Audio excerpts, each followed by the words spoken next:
বাংলাদেশে শ্রমজীবী মানুষ খুব শান্তিতে নাই। কারণ আমাদের দেশে আজও আমরা শ্রমজীবী মানুষের জন্য জাতীয় ন্যূনতম মজুরি আমরা আদায় করতে পারি নাই। মহান মে দিবসের মূল দাবি ছিল দৈনিক ৮ ঘন্টা কাজ, এবং এই দাবির বিজয়ের যে লড়াই, সেই লড়াই ছিল মে দিবসের লড়াই।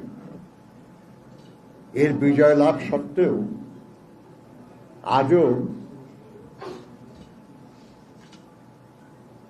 সব শ্রমিক ৮ ঘন্টা কাজের অধিকার পেয়েছে এটা বলা যায় না।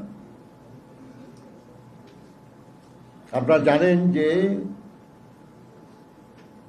এখন যেটা জাতিসংঘ, এটার আগে নাম ছিল লিগ অব নেশনস।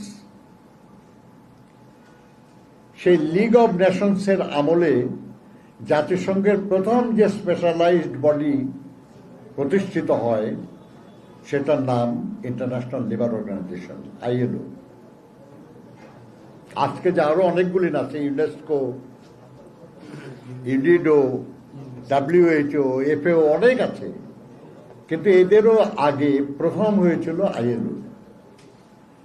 এই ILOর প্রথম যে সম্মেলন, যেটাকে বলা হয় ওয়াশিংটন কনফারেন্স, সেখানে যে প্রথম আন্তর্জাতিক শ্রমমান অনুমোদিত হয় সেটা ছিল দৈনিক ৮ ঘন্টা কাজ। ব্রিটিশ ইন্ডিয়া আমলে ভারতবর্ষ একটা ডোমিনিয়নের মর্যাদায় ILOর মেম্বার ছিল এবং এই কনভেনশন রাটিফাই করে।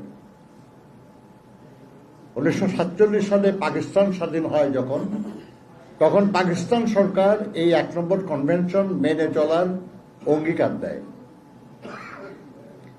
আবার 1971 সালে যখন আমরা বাংলাদেশ স্বাধীন করলাম মুক্তিযুদ্ধ করে, সেই সরকারও 1972 সালে ILOর সঙ্গে চুক্তিবদ্ধ হয় যে ILO কনভেনশন নম্বর ১ সহ পাকিস্তান আমলে আরো যেসব কনভেনশন রাটিফাই হয়েছে এগুলো মান্য করা হবে। অর্থাৎ এখনো বাংলাদেশের যারা সরকার, আগে যারা ছিলেন, সবারই এটা আন্তর্জাতিক চুক্তির অধীনে মান্য করার চুক্তি। মান্য করার বিষয় হলো যে দেশের শ্রমিক